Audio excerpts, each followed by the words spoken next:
If you go on coinmarketcap.com, you will see that there are over 12,000 cryptocurrencies currently being bought and sold. What does this mean?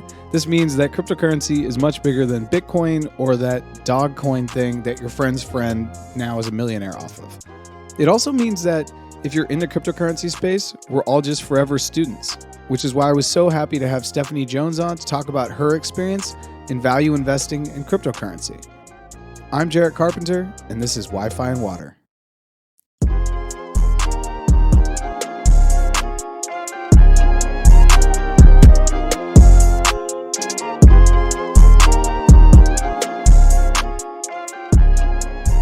Stephanie, welcome to Wi-Fi and Water. How are you doing? I'm doing good, Jarrett. How are you doing? Thanks for having me today.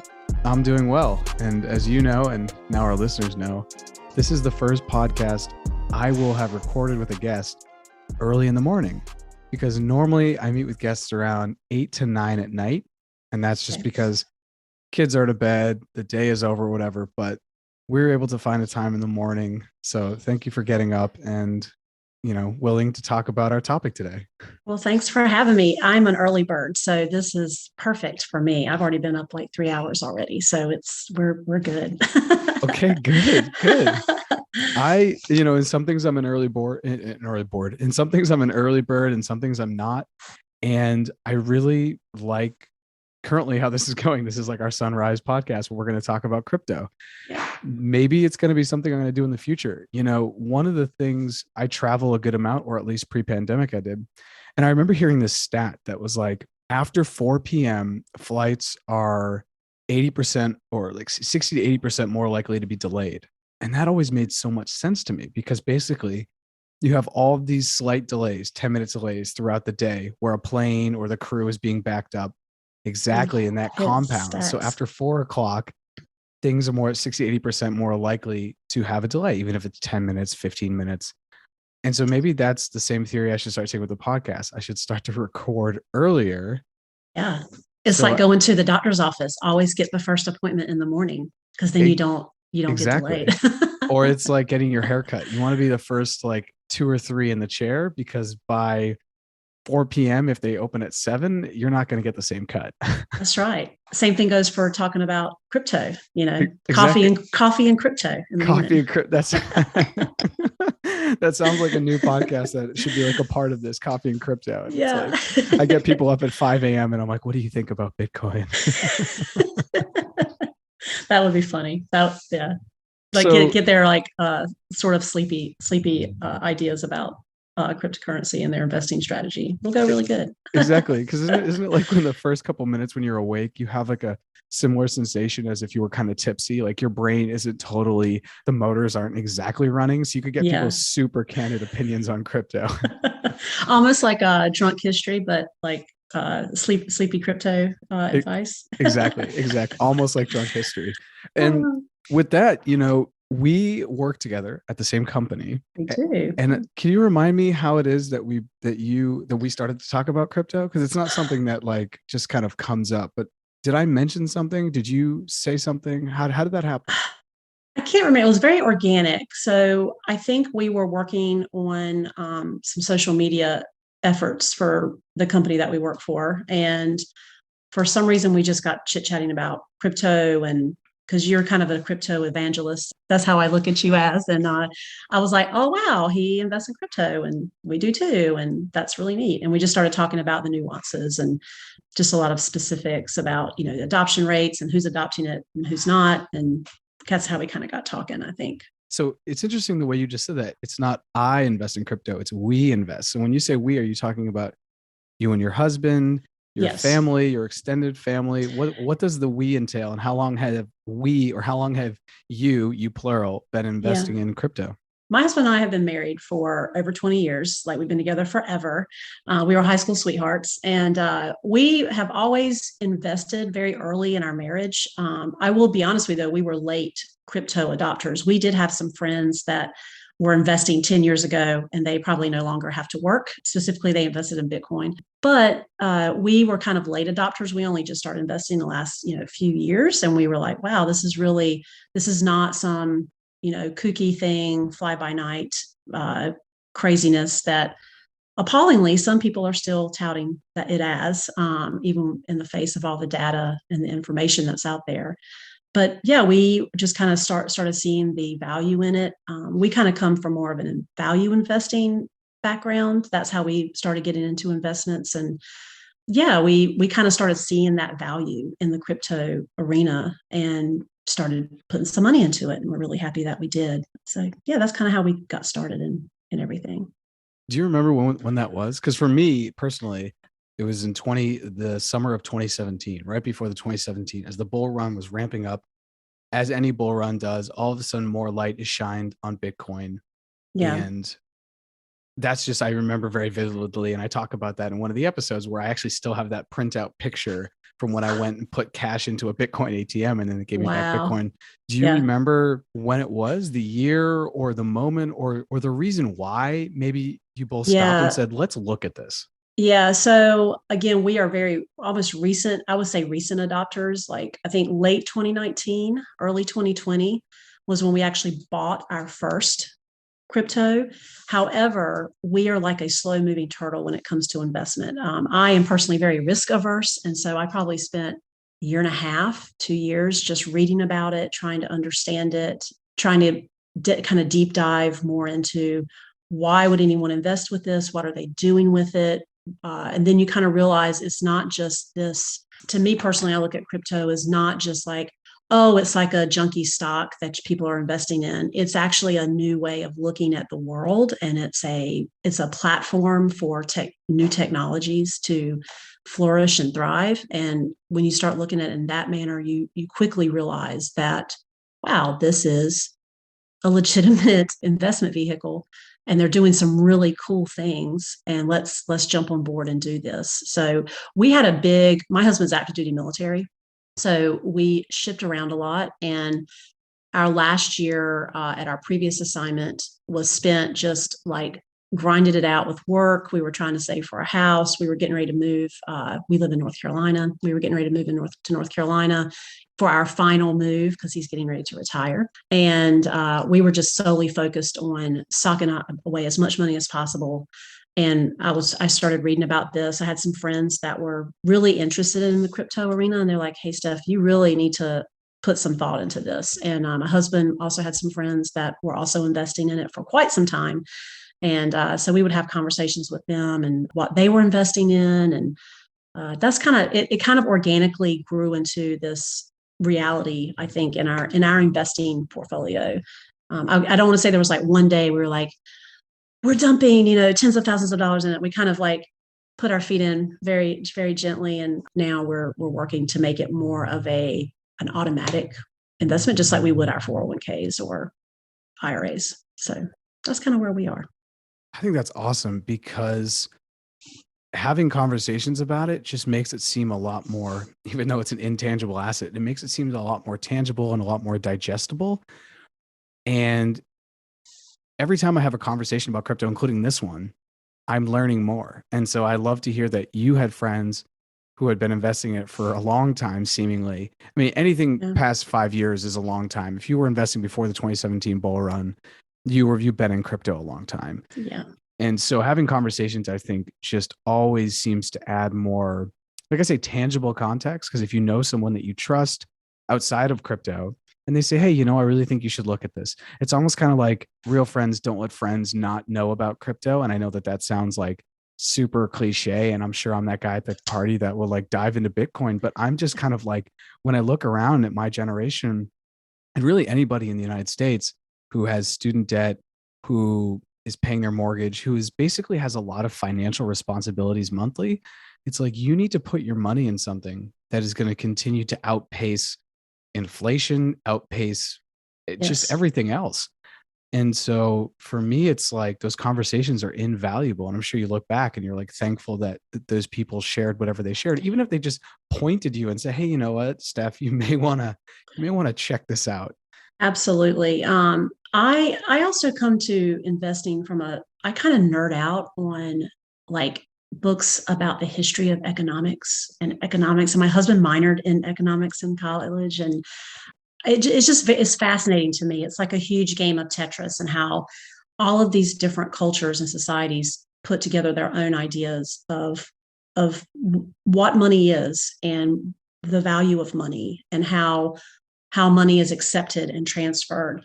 And so I had just finished reading this great book. I cannot remember the name of the person who wrote it. It's basically a history of economics from pre-Alexander the Great until post-World War II. And it's called The Silk Roads. And it looks at everything from history from a perspective of the Silk Road that started in China and how that has influenced geopolitical relations, how that has influenced the transfer of money throughout civilizations and time. And so it's interesting to me to be on the cusp, not really the cusp, but I shouldn't say the cusp because like you said, pre-2017 was probably the cusp, but like we are still on the tip of what this is going to be in the future, and to kind of be living it is a pretty cool thing. Just seeing yourself in that historical context throughout time. It is a really cool thing. And sometimes I have to pinch myself because I am too young to have had skin in the game, I guess you could say, for the dot-com bubble.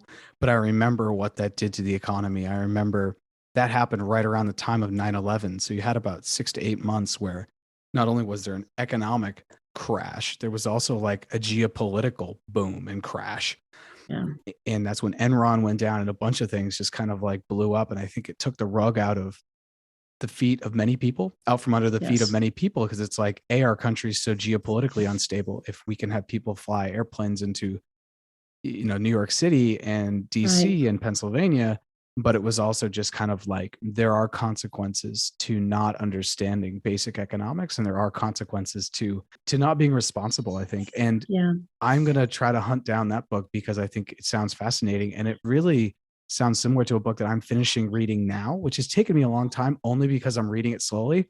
Yeah. And I will send it to you when I'm done. Maybe we can do a book exchange. Yeah, that'd be great. Yeah. I'll send you the Silk Roads. I just can't remember. I've got it back here in the bookcase, but I can't remember the name of the person who actually wrote it, but I'll send the link to you after this podcast. So I love book recommendations. Perfect. And I'll make sure to shout these out too in the outro.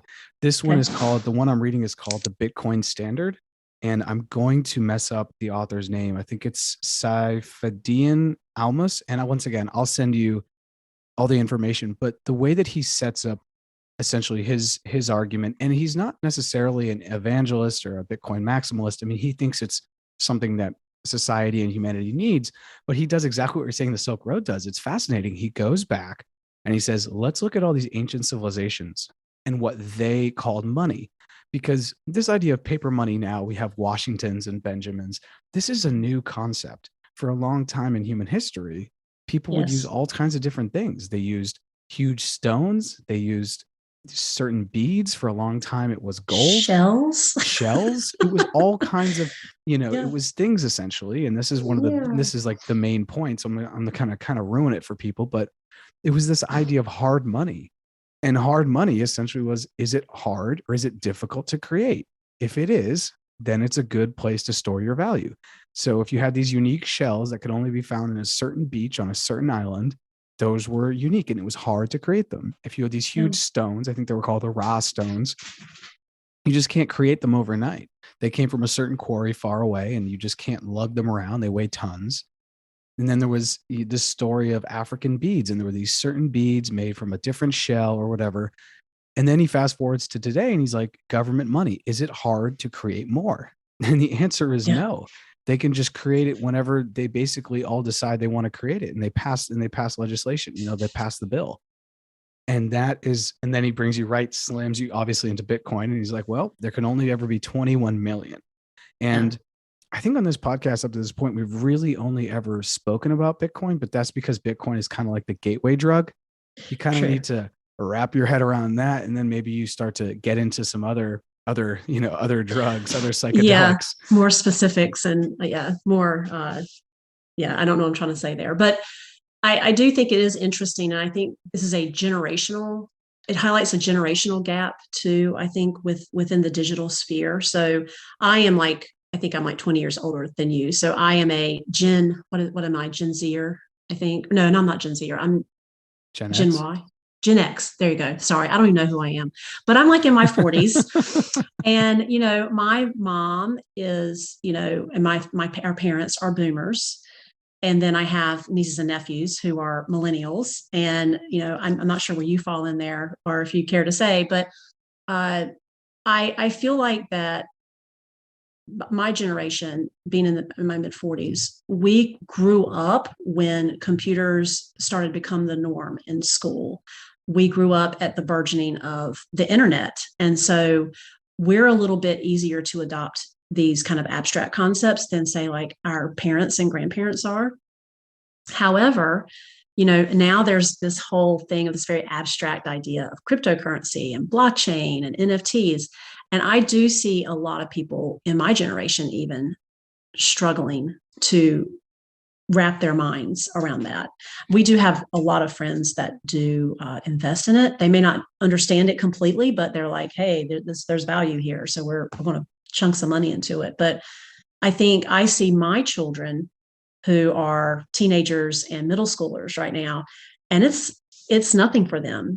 They think about things very differently. They adopt things at a very faster rate than we do. Whereas, like I said, and I don't speak for all Gen Xers, but I'm very slow. I won't say I'm very slow to adopt things. I'm just very cautious about things. So obviously, I'm making a huge generalization. I'm not speaking for our generation, but I do feel like that each generation adopts things and has almost a different reality than the previous generation before that. And so I find it interesting, that kind of correlation and parallel with cryptocurrency and the new technologies that are coming out. So it's just a fascinating way to think about generations and technology and our interaction with that technology. I was listening to Raoul Paul talk yesterday, and I'm a millennial, and I'll totally age myself here because most people in the podcast kind of know how old I am, but I'm 34. Okay. But I was raised by boomers. My dad was born, and I'm going to age him too. And sorry, Dad, but he is the definition of a boomer. He was born in 45. That is Oh, wow. the beginning of the boomers. We're coming back from the war. The economy is great. We're giving Europe the Marshall Plan. The United States has never been better. We have 50% production of all goods. Our exports are 50% now. They're like, I don't know, less than 2 or 3%. Yeah. So the economy's booming. Life is great. People are coming back. Let's have kids. Let's get homes, et cetera, et cetera.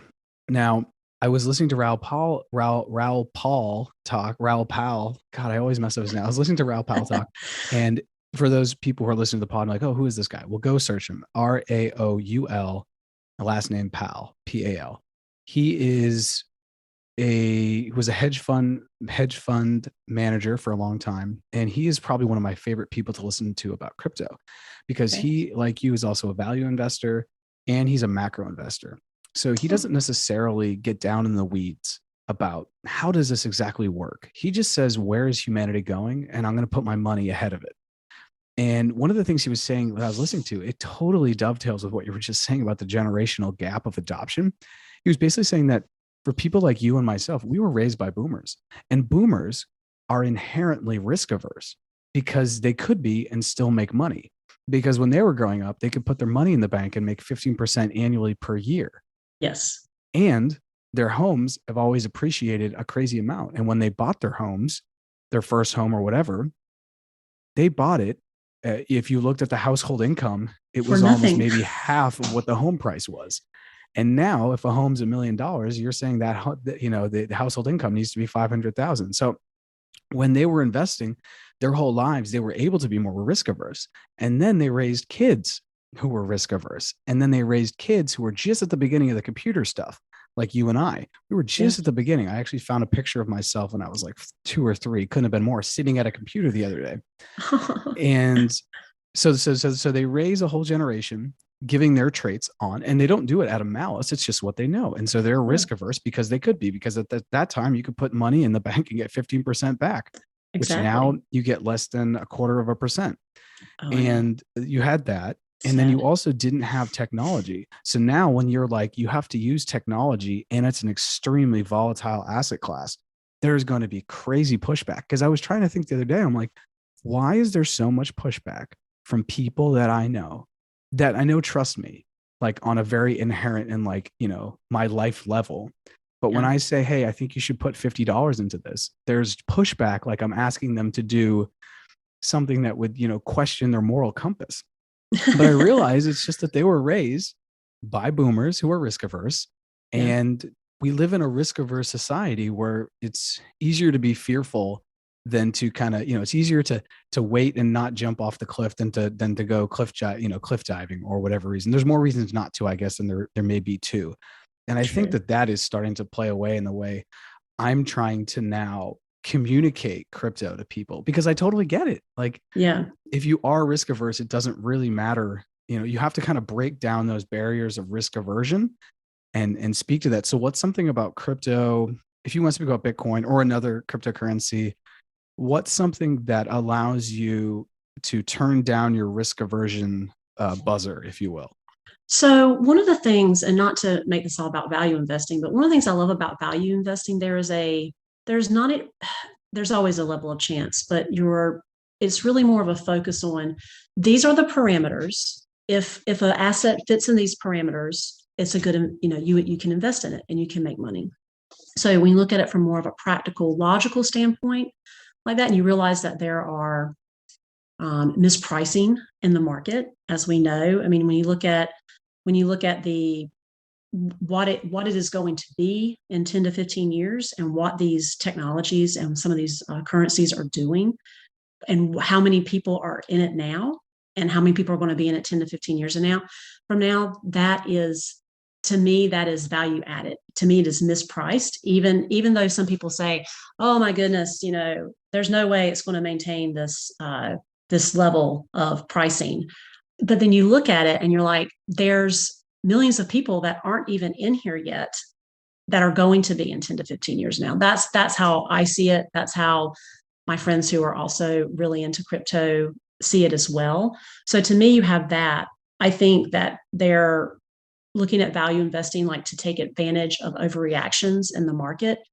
We see that a lot right now with the volatility in it. And I think there are, there's going to be some trash crypto, just like there's trash stocks and trash bonds and things like that. But when you look at some of these cryptocurrencies, and a lot of them actually, and what they are doing technology wise, and what they are bringing to the DeFi space, and it's just amazing to me. And I really liked your podcast. I believe it was maybe 2 weeks ago when you were talking about regulation and your Ted Cruz highlight, which I really found funny.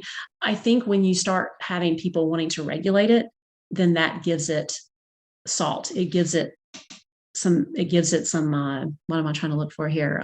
So it substantiates the asset. So I think when you look at, you have people, young people who are trying to buy homes and raise children, because that's the part of life where I'm at right now. And you're looking at how much college costs, and you're looking at, you want them to be set up for life, to, be able to, go and produce and be productive members of society. You're looking at your paycheck and you're like, okay, in 10 to 15 years, I can't just, like you said earlier, you can't just stick that in savings. You're going to be actually losing, several percentage points on your money year after year after year. And I don't think that is something obviously that the boomers that generation didn't really deal with per se. You've got people coming out of college with incredible debt, and their normal, paycheck, that old adage of work hard, save your money, and I would even say to a certain extent too. I mean, obviously, yes, put money in your 401k, take advantage of those tax savings, but even that, like, sometimes is not enough to be where you want to be in 10 to 15, 20 years from now. That's my personal opinion, not any sort of financial advice whatsoever. But so I really think, as crypto evolves and we start seeing the SEC say, okay, you need to provide balance sheets and financial reports, I think that it'll just, and I do totally see that coming. I think that it's just going to bolster that platform even more and more, and you'll see more people hop into it. You'll see, money managers start to investing, if they haven't already, in that arena, and putting gobs and gobs of people's pension money and things of that nature into that platform. But I think right now my personal opinion is there's a huge margin of safety in the crypto field. And one of the things I like to do is I like to read the white papers of anything that we invest in. So you kind of see what they're doing, how they're engaging in the community, who's behind these currencies, so to speak, who's developing it, what are they engaged in, what are they about, what are they trying to do with it?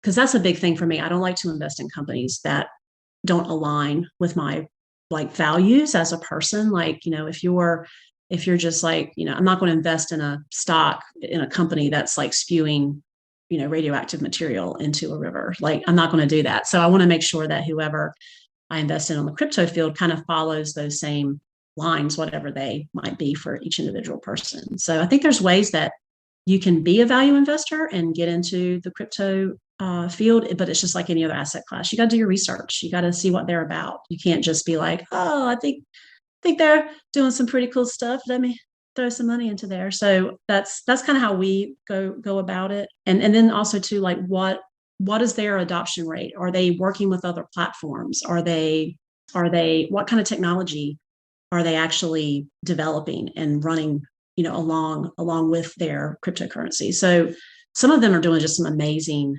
very interesting things that I could just go on and on about, and I won't bore everybody here with it, but I just think it's just the coolest, neatest thing. It's just fun to like sit down and read about it and see what they're doing. And it's just a lot of fun to me personally. I totally agree. And I can't tell if this is what you're saying. This is what I heard from what you were saying, but you're Gotcha. kind of excited for regulation because I know I am.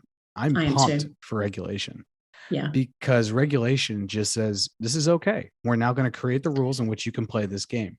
But we are getting into something before it's regulated. So once it's regulated, it's going to be off to the races. And I'll send I you these agree. links. I put up on my website these two investor guides that came out from Standard Chartered, which is like one of the biggest banks out of London. And they have an investment guide PDF for Bitcoin and an investment guide PDF for Ethereum, which Nice. basically, if they're already investing in creating, investor focused Materials. Yeah. materials, they know what's happening. The banks know what's happening. And if there's one thing I learned from 2008, it's that the banks run this country. They were able to say, hey, we messed up. We Yeah. double dipped. We put our hand in the cookie jar, but you're going to now make us solvent.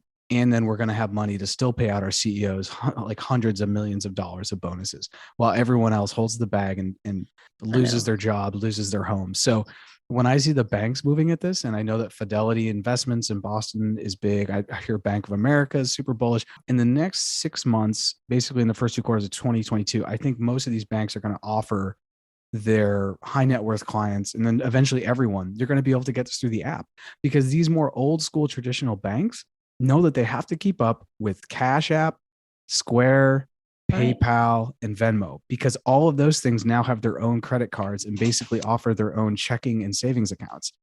And I remember it was like a year ago, I read that the brick and mortar bank is essentially dying because it takes them 90% more dollars to get a new customer. So for every customer, the old brick and mortar, like a Bank of America would get, takes like, I think it was like $2,000, but Square can get a new customer for about $200, just the way that they're fitting into our digital framework and digital economy. So the old school banks are going to probably be the last ones at the table, but when they come, they're going to bring the most food to the table, Right. in overall liquidity into the market. And so, And I the think you're fact going to see that adoption rate just like skyrocket. Then it's going to everybody's get, going to be like, yeah, "Whoa, hold a minute! I need to get smart on this," and you're going it's to going see to it. get So parabolic.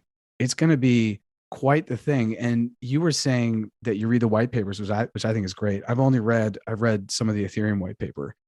And in the world we live in 2008, also, I think scared people away from investing. It it scared did. people because a lot of people got wiped out in the stock market. Obviously, if you held on for a couple of years, things tended to go back. But one of the things I think I see now is that we're just lazy. People just they don't want to learn. They don't want to, Yeah. do your own research, as you're saying. But I wanted to ask you, of the white papers you read, and maybe if you could talk about a cryptocurrency other than Bitcoin, what's Okay. one that you're either investing in or excited to invest in, or one that you just think is like super cool because of what it's trying to do? Okay. I could talk about this for hours. And I even like took some notes last night about some of our crypto that we were investing in. Cause you read about, I'm really bad though. I read about things. I read the white paper. I'm like, oh, this sounds really great. I kind of do like an extensive Google search, make sure there's no like craziness going on. Like, somebody's not like smoking crack or something on the engineering team. I don't know, like what, just want to make sure that there's nothing that would make me, because I look at investing like, okay, I don't want to invest in you. And then let me read some things and let's see if you can change my mind rather than, and that helps me fight my confirmation bias. So, cause sometimes I'm like, okay, I want to invest in this. And then you start reading everything that's great about it and you're negating everything that could go wrong. So one of the ones that we are super excited about investing in is Algorand. I don't know if you have. I was looking at it last night. I honestly can't even gosh. believe you just said this because I was looking at it on Binance. You get 8 to 10% back just because it's already proof of stake. You Yeah. get 8 to 10% back annually just by holding it. And I almost bought some last night, but I think I'm going to really get into Algorand. I was just looking and I'm like, this is great. Yeah, they're just doing some really interesting things with their proof of stake, and then the way that interfaces with our algorithms. I am not an engineer, so I'm not going to get too in the weeds on this because I really don't. What I struggle with personally, and this is just like in full disclosure, is some of the nuances of the engineering of these blockchains and cryptocurrencies.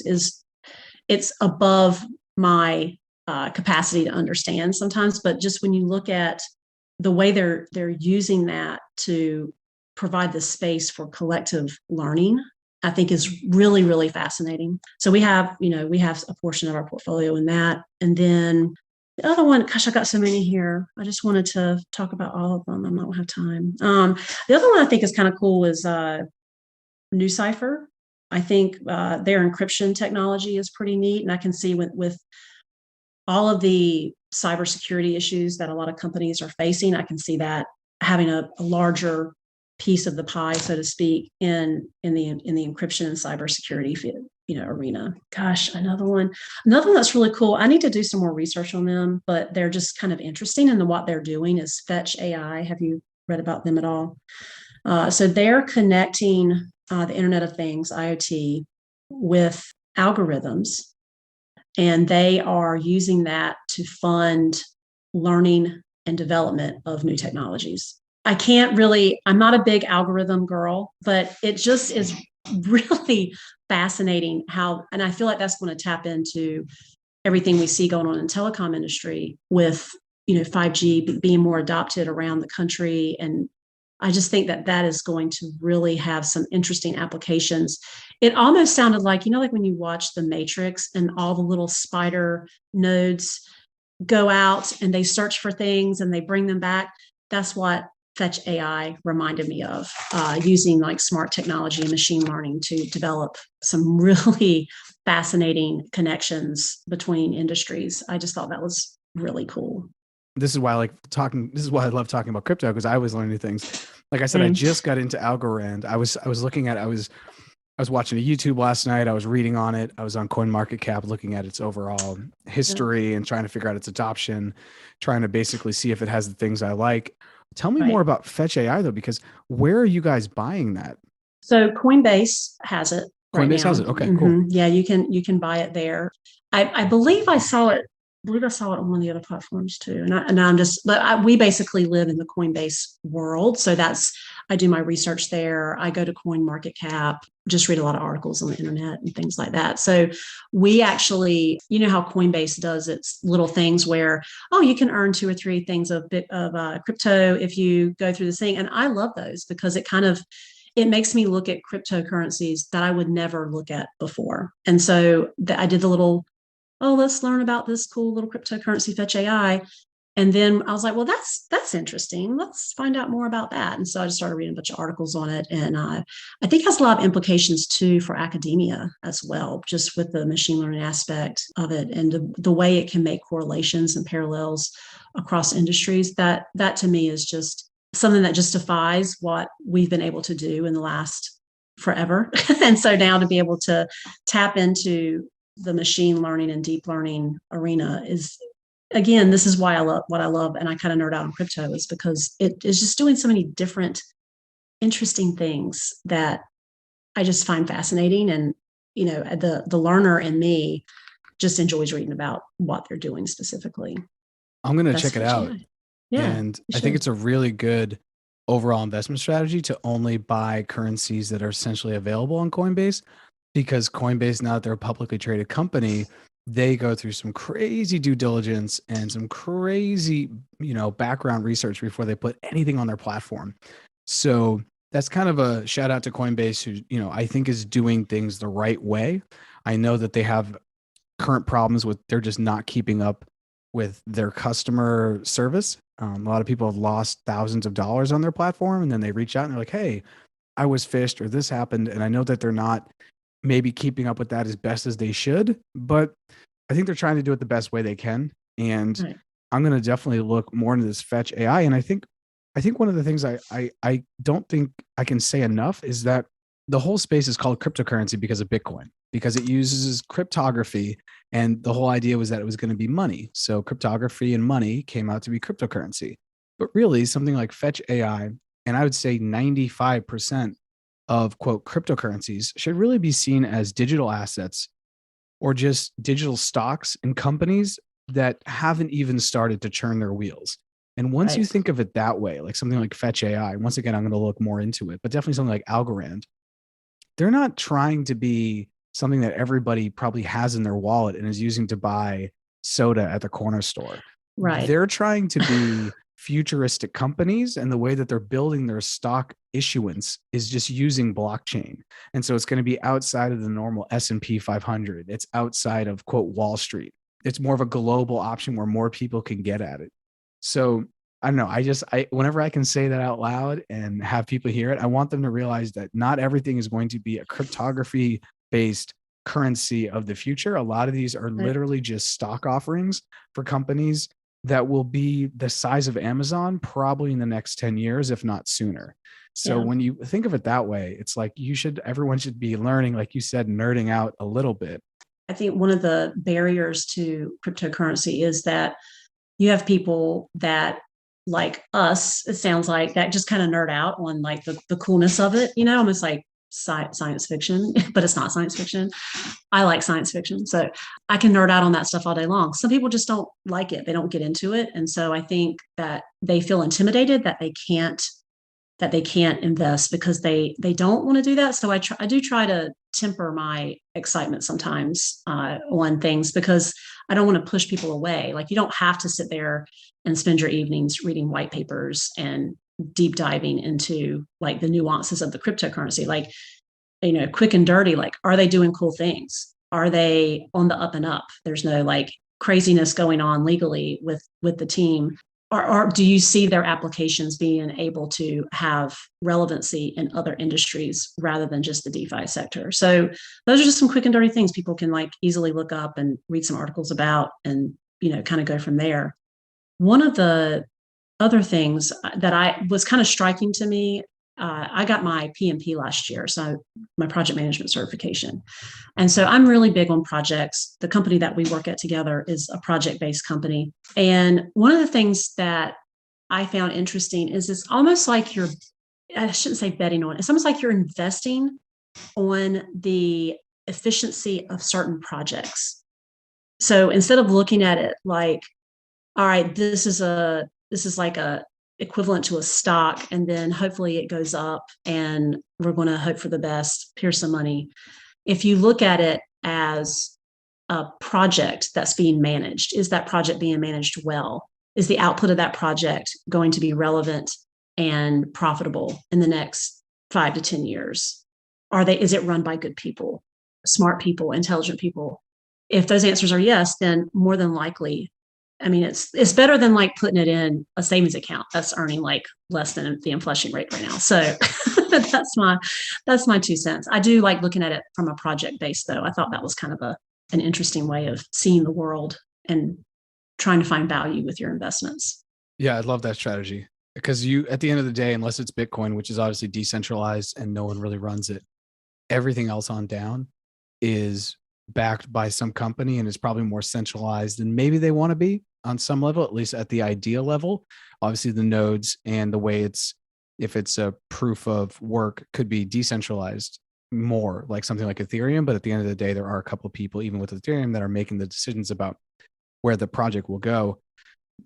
Moving forward over the next 5 to 10 years, what are you most excited about when it comes to crypto for you personally, for you and your husband, for you and your family, and then just for like the world? What do you think the implications are for crypto? So for like a micro level, being like your family, maybe the financial health, and then for the world, the way these applications probably will continue to mold our future.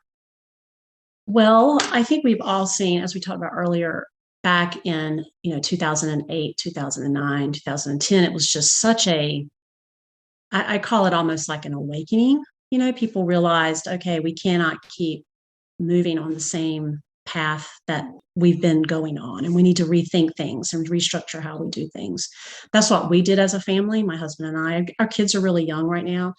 I think the thing that I look most forward to is hopefully creating some financial stability for our family. So we're building generational wealth, not just, oh, yay, Greg and Steph can go off to the Keys every weekend. We really want to have something to leave our family behind. I also look forward to, we're already starting to do it, educating our own children about crypto and looking at investing in a way. It's like, we're building this now, but we expect you guys to continue this in the future through all of our asset vehicles.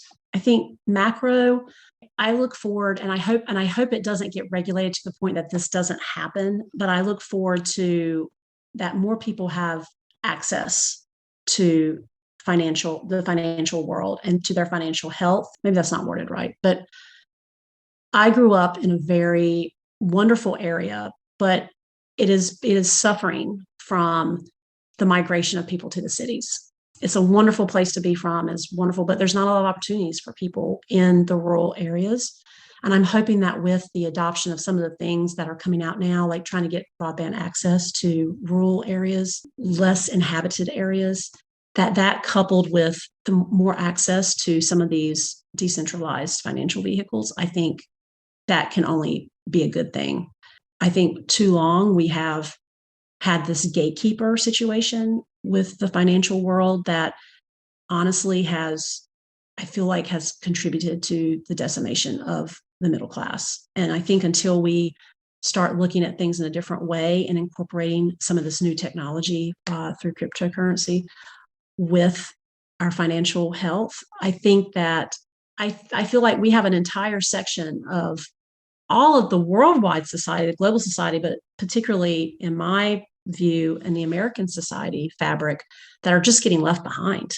And I'm hoping that in the future, as we see regulation come down, that's not regulated, that's regulated in a way that allows for almost like a boomer situation again. Like we have a middle class and we have a group of people that can invest and have access to some of these interesting vehicles that can profit from that and create wealth for their families and pump some life back into these rural areas that are really suffering right now, and low economic areas, even in, if they're not rural, cities and urban areas alike. So I really see it kind of leveling the playing field. But I say that cautiously because I do worry that if the regulation is not done properly, it is going to not incorporate those groups of people. And that would be, I think, very tragic.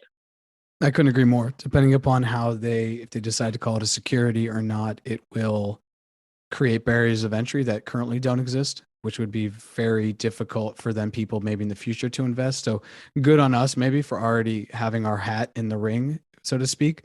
But in the future, it could be more prohibitive than it is now and not really be an open free market. And one of the things I heard the other day from Kathy Woods from ARK Invest, she was talking about El Salvador. And a lot of people hate on El Salvador. Oh, they're not doing it right. Oh, this, that, and the other. Well, I'm like, they're the first country to ever try this. So they're going to be mess ups. Like this is not going to be, if it was your first time trying to put on a prom, I guarantee the punch would be bad. The DJ would be whack. Like it's not going to be perfect. Right. And This was just something to kind of go along. We're talking about the unbanked, and I just got back from Colombia, and so much of Colombia is unbanked. So people are just carrying cash. And if you're carrying cash, it's dying, especially with the peso being pegged to the dollar. So, but looking at El Salvador, there are now more people in El Salvador that have Chivo wallets, which are like their like local Bitcoin wallets, than have checking accounts. Wow. And they just signed this thing into law not even 60 days ago. So the access that crypto gives to people who are in the rural areas of wherever it may be, whether it's Central America or North Carolina, is really empowering. Because if you can't put your money into an asset, a digital asset, whether that's buying Tesla stock or buying Bitcoin, if you don't have access to do that over a long period of time, it's really difficult for you to create generational wealth if you're already living on the economic fringe, because you're probably not going to be a landowner. You're probably not going to own a house. You're not going to own anything in the bank's eyes or in the real world's eyes. So having access to Bitcoin, even if through your digital wallet and you're out in the middle of nowhere, most people are on 3G and they have a smartphone. So I think what you said, because that's how I feel about it. I think this is the first time in human history that the farmer in Colombia can take some of his winnings from coffee, and he doesn't own the land. He just rents it out, but he can take some of those, even if it's $30 a month, and just start to stash it away in Bitcoin. And like you said, set up the framework for intergenerational wealth, like on a level that has never been done before, because normally that just is like through estates and through houses. Right. And it's passed down. And it's passed down. Yeah. But now in the future, it will be, okay, well, my parents passed away and then they left me their seeds, or they left me their crypto keys. Right. Now I have that and I hold on to that, and I can use that to leverage the bank to give me loans. Yeah. And then I make profit and I pay them back, never ever having to actually sell my Bitcoin. That is where I think we're moving. And that is what I'd love to see. So same. I really feel that we just have, so like you said earlier, so many people just being left behind, and that really makes me sad. Makes me sad on a very personal level, because it's personal to me. I have friends and family that is happening to. We all know people that just really don't have any other way of progressing themselves or their families. And I feel like this is just another way that we could actually solve that problem. And I do feel very passionate about it. I do think it does go hand in hand, though, with, like we've been talking about professionally, the digital divide. I mean, if it's like we have to get that solved. And I think for so long, it's been particularly, I think American society has had this idea of scarcity, like, oh, well, either I have the money or you have the money. And if I have the money and you start having the money, then you're taking away from my money. I feel like the world is changing, and I feel like it's not a scarcity theory anymore. I feel like it's an abundance theory where, hey, if we can get everybody creating, if we can get everybody involved, it'll not only improve the well-being of society, I think it'll also grow our economy and increase our GDP down the road. So when everybody has a seat at the table and everybody can contribute, I think that it just helps everyone. It helps society as a whole. So I encourage, people who may be nervous about, oh, this whole crypto thing is taken away from, traditional investments. No, I see it as an add-on, and I see it as bringing more people to the table and increasing the ability for not only the U.S. but the entire world to really grow our economies in a way that will help us help not only everybody's well-being in the future, but also help national security as well. That's how I kind of look at it. I love it. I see it the same way. And thank you for getting up early and doing my very first crypto and cafe. Yeah. I love it. Well, thanks, Jarrett. I appreciate you having me on today.